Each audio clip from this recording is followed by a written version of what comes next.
नमस्कार, आपके अपने YouTube चैनल पुष्प ग्लोबल सर्विस में आप सभी लोगों का स्वागत है। आज हम बात करने वाले हैं एक जो है सेल्फ हेल्प ग्रुप का, जो ये ग्रांट है, एमएसएमई की ग्रांट है, जो ये डिस्ट्रिक्ट के द्वारा ऑपरेट होनी है। इसकी मॉनिटरिंग टीम जो रहेगी वो डिस्ट्रिक्ट से रहेगी। तो आज उस पर हम डिस्कस करने वाले हैं कि एमएसएमई जो स्किल्स ने जो ग्रांट निकाला है महिलाओं के लिए, उसमें से कौन कौन से एरिया के और किस किस लोगों को और किस एज तक के लिए टारगेट किया है कि उन्हें इस सेल्फ हेल्प ग्रुप के स्कीम के साथ आप उनको ट्रेनिंग दे सकते हैं। तो आज हम उस पर डिस्कस करने वाले हैं, पूरा ब्रीफ में जाने वाले हैं। तो इसमें जो ट्रेनिंग का पूरा ट्रेड है वो हॉस्पिटल मैनेजमेंट है, पार्किंग है, हैंडीक्राफ्ट है, जूट है, टेलरिंग है, मेकिंग गारमेंट है, बम्बू है और बम्बू केने स्वाइप्स प्रोडक्ट है। तो ये बहुत सारे ग्रांट है, टॉय है, हैंड एम्ब्रॉयडरी है, डे फ्लोर है। तो ये कई सारे ऐसे ग्रांटेस अवेलेबल हैं। टोटल मैं देख पा रहा हूँ 16 जो है एरिया कवर किया है इन्होंने, कि इतने एरिया के जितने भी लोग हैं, जैसे एग्रीकल्चर में बी कीपिंग है, डिजिटल मार्केटिंग है, तो ये सारी एरिया इन्होंने कवर की हुई है सेल्फ हेल्प ग्रुप के। ये जो है द एडिशनल डिस्ट्रिक्ट जो है मिशन डायरेक्टर जो है इसके DRDC Nadia hereby the inviting. तो ये जो ग्रांट अवेलेबल है ये एमएसएमई की ग्रांट है, जिसको ये गवर्नमेंट ने, एमएसएमई डिपार्टमेंट ने, ये जो है जो डिस्ट्रिक्ट के हैं, जो डिस्ट्रिक्ट की कमेटी है, उसको ये जो है उनके अंडर में दिया है कि आप इस ग्रांट को कंप्लीट करवा के दीजिए। तो ये ग्रांट कहाँ सबमिट करनी है, कैसे सबमिट करनी है, क्या क्या फॉलोअप्स होने वाले, इन सब पे आज हम लोग डिस्कस करने वाले हैं। उसके साथ साथ हम जानेंगे कि ग्रांट को अप्लाई करने के लिए हमें क्या करना पड़ेगा, क्या एलिजिबिलिटी क्राइटेरिया है, उस पे जाएंगे। टेंडर कहाँ से चेक करना है, क्या हमारी क्राइटेरिया उसमें फुलफिल कर रही है। मुझे लगता है कि जो इन्होंने डेटा मांगा हुआ है, जो इन्होंने डेटा अपनी एनजीओ हैं, सोसाइटीज हैं, ट्रस्ट हैं, जो इस सेक्टर में काम कर रही हैं, चाहे फाउंडेशन है, कोई भी अगर जो है एनजीओ सेक्टर में काम करने वाली संस्था है या कंपनी, सोसाइटी, ट्रस्ट जो भी है, वो सारी एलिजिबिलिटी और बहुत ही मिनिमम एलिजिबिलिटी के साथ इन्होंने रिक्वायरमेंट मांगी हुई है। तो हम सबसे पहले चलते हैं एलिजिबिलिटी और क्राइटेरिया को देखते हैं। देखिए क्या है, ये आनंदधारा डिस्ट्रिक्ट का ये जो है मैं आपको दिखा रहा हूं, बाकी और डिस्ट्रिक्टों में भी है, उसका भी मैं आपको बताऊंगा। पहले हम इसका एक का देख लेते हैं, क्योंकि एक का देखेंगे तो मोस्टली क्या होता है, सारे का जो एमएसएमई डिपार्टमेंट ने सबको सेम चीजें बोली है कि आप ये चीजें करवा के देनी रहेगी। अब दूसरी चीज है, जिस जिस जगह के नोटिफिकेशन ओपन होते जा रहे हैं आप उस जगह पे अप्लाई अपना करते जाइए, पहला चीज। दूसरी चीज है, आपको एलिजिबिलिटी क्राइटेरिया देखना बहुत जरूरी। देखिए क्या है, आज के टाइम में मैं आपको थोड़ा सा बताऊं, स्किल्स के नाम पे बहुत बड़ी ठगी हो रही, और ठगी इन द सेंस कि लोग काम करवा लेते हैं, देते नहीं, पैसे नहीं देते। दूसरी चीज है, अगर आप सेंटर एफिलिएशन कराते हैं तो आज के टाइम में गवर्नमेंट के पास कोई काम ही नहीं, सेंटर एफिलिएट पैसे लगा के बैठे हैं लोग, काम नहीं मिल रहा है। दूसरी चीज है, कई लोग हैं बिना प्रोसेस जाने समझे अपनी इच्छा अनुसार ने ये भी करना है, वो भी करना है, सारी चीजें करना है, लेकिन बैकअप कुछ नहीं है। क्योंकि कभी भी कोई भी काम करें तो बैकअप बना के चलें, क्योंकि बैकअप होना बहुत जरूरी है। आप बिजनेस करने जाएंगे तो बैकअप होना बहुत जरूरी है, क्योंकि कल को समय, जैसे मान लो मैंने टारगेट लेके चला कि मैं 3 महीने मेरा सेंटर रेडी हो जाएगा, एफिलिएट हो जाएगा, गवर्नमेंट से अप्रूव्ड होने के बाद अगर आरएफपी नहीं आएगी तो काम कहां से लाओगे।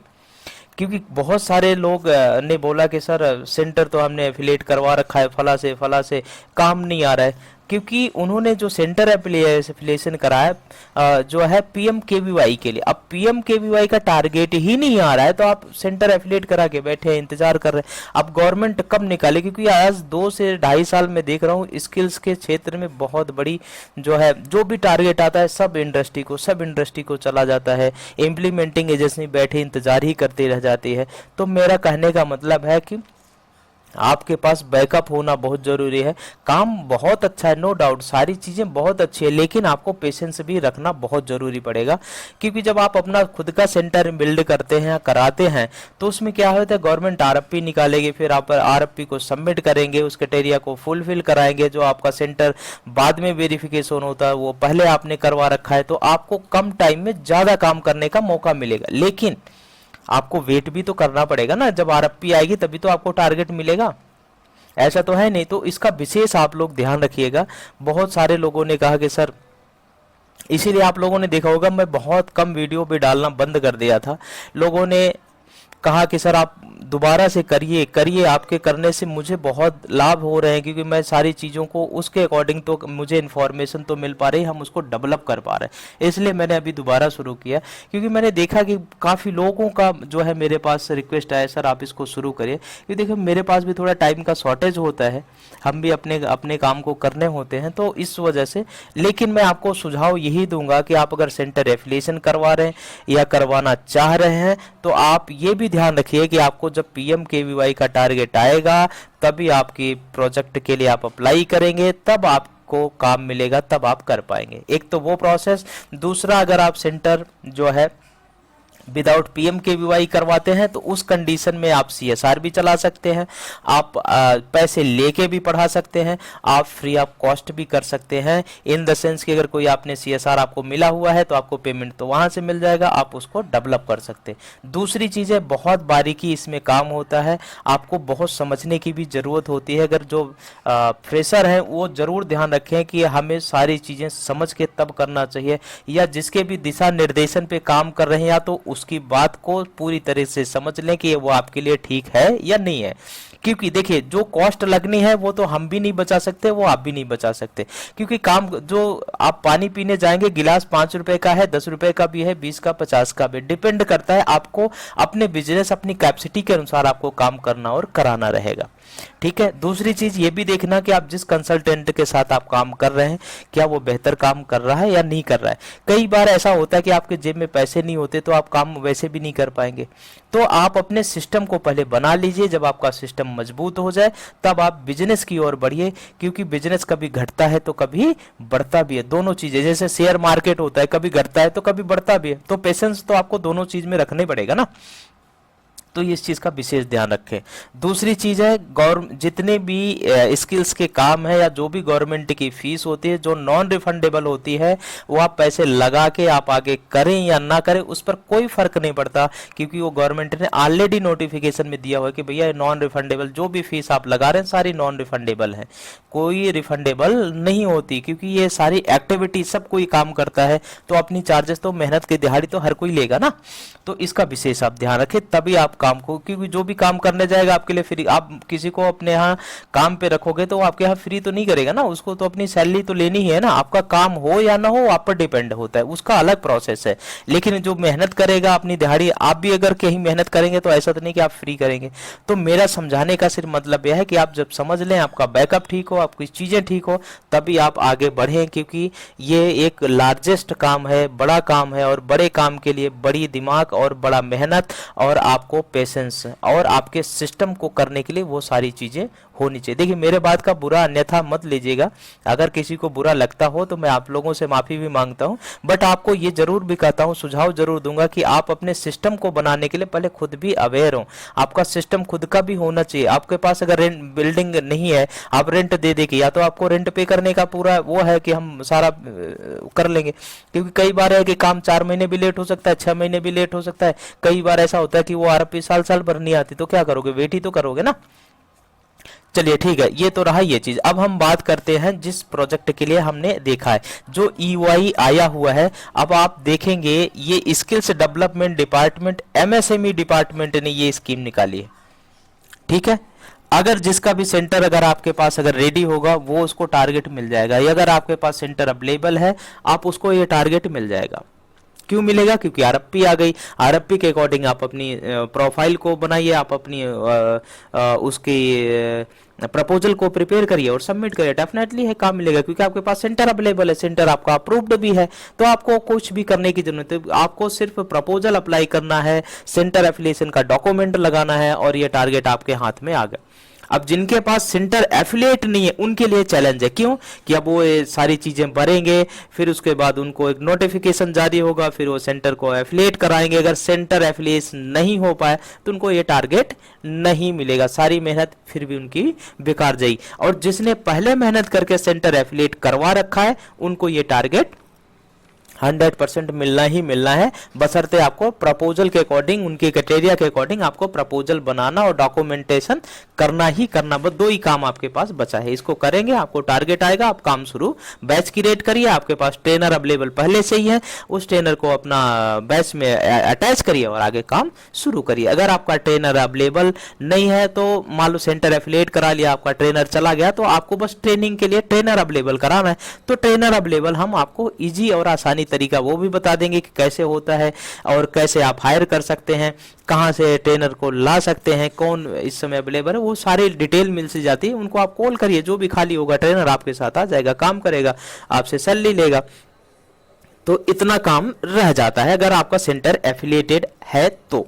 अब हम बात करते हैं जिन्होंने पैसे पहले लगाए हैं उनको अब काम करने के, जैसे पहले जिसने मेहनत करके पढ़ाई करी है, संघर्ष किया, आज उनको नौकरी बेहतर है, और जो अब मेहनत कर रहे हैं उन्हें अब आगे परिश्रम करने की पूरी जरूरत है। बस फर्क इतना होता है, जिसने पहले किया वो बाद में पाया, क्योंकि उसको पेशेंस और थोड़ा धैर्य रखना पड़ा, क्योंकि वो पहले लगाया, और जो बाद में लगा रहा है वो तो लगाता ही रहेगा, चलता ही रहेगा, बस उसका काम तो वही रहेगा। तो अभी हम जो बात करने वाले ईवाई का, ये जो है additional district mission director DMU project जो है director DRDC Nadia hereby invite the expression in जो है interest from government undertaking agency NGO. अगर कोई गवर्नमेंट टेकन एजेंसी है वो भी अप्लाई कर सकती है, एनजीओ अप्लाई कर सकता है, agency registered under technical education training and skill development department, अगर ये भी है तो कर सकता है, और of the MSME department for importing skills development training program. ये जो प्रोग्राम है पूरा, ये स्किल डेवलपमेंट एमएसएमई डिपार्टमेंट का जो skills development training program on below mention sector women self help group, जो भी मैं आपको बोल रहा था ना, सेल्फ हेल्प ग्रुप का जो निकाला है, ये देखिए सेल्फ हेल्प ग्रुप मेंबर के लिए ये ग्रांट है। अब जो वुमेन्स हैं जो सेल्फ हेल्प ग्रुप में काम करना चाहती हैं, उनका इंटरेस्ट है इस सेक्टर में, तो वो क्या कर सकती हैं, कौन कौन से ट्रेड अवेलेबल हैं, bamboo cane and swipes product and bamboo cane furniture, tailoring, जो महिलाएं टेलरिंग सीखना चाहती हैं, या मेकिंग ऑफ गारमेंट, जो गारमेंट में काम करना चाह रही हैं उनके लिए है, फूड प्रोसेसिंग, जो फूड पे काम करना चाह रही हैं उनके लिए अवेलेबल है, हॉस्पिटलिटी यानी हॉस्पिटल में जिसको काम करना है उसके लिए ये जो है ट्रेनिंग अवेलेबल है, and packaging and food products, जो महिलाएं पैकेजिंग और फूड प्रोडक्ट्स में काम करना चाहती हैं उनके लिए है, packing of the handicrafts project, जो हैंडीक्राफ्ट्स के प्रोजेक्ट होते हैं उसके लिए भी जो है ट्रेनिंग अवेलेबल है, जूट के लिए अवेलेबल है, हैंड एम्ब्रॉयडरी है, सॉफ्ट टॉयज है, डेयरी फ्लोर है, एंड कस्टम ज्वेलरी प्रोडक्ट है, एग्रीकल्चर में बी कीपिंग है, digital marketing of SSG project है, and culinary fast food preparation है। तो ये 16 जो है skills training are available in those, ये क्या, ये कौन सा डिस्ट्रिक्ट है, नादिया डिस्ट्रिक्ट। तो आप यहाँ पे अप्लाई कर सकते हैं, ठीक है। अब जो है इसकी डेट्स क्या है, ईवाई जो है 28 अगस्त 2025 को निकली है, 28 अगस्त 25 को, last submission of 15 September 25 till 3 PM, यानी 25 तारीख को 3 बजे तक आपको सबमिट कर देना रहे। ईवाई का ओपनिंग डेट 25 को 4 बजे, यानी आप 3 को सबमिट करेंगे 25 तारीख को 3 बजे, और 4 बजे जो है इसका ओपनिंग हो जाएगा। और submission mode scaled envelope via register speed post और by hand at the following address, आपको स्पीड पोस्ट या जो है उसके थ्रू इनको भेजना रहेगा, जो यहाँ पे जाके 3 बजे से पहले रिसीव्ड हो जाए। ठीक है। अब आपको क्या करना है, मिशन डायरेक्टर ये एड्रेस है, इनके नाम से आपको भेजना रहेगा।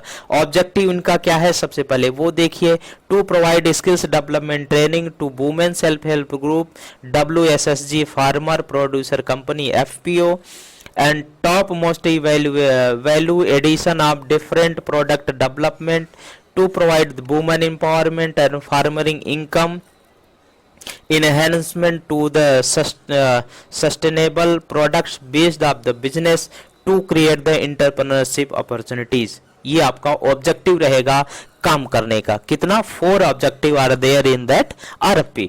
तो आपको इन 4 RFP के अकॉर्डिंग आपको करना रहेगा। Eligibility criteria for training partner, legal registered, registration must be the registered in the central state government society and जो रजिस्ट्रेशन एक्ट MSME डिपार्टमेंट। अगर आप MSME डिपार्टमेंट से रजिस्टर हैं तो भी कर पाएंगे, सेंट्रल स्कीम, ये सारी चीजें आपको देखने की बहुत जरूरत रहेगी।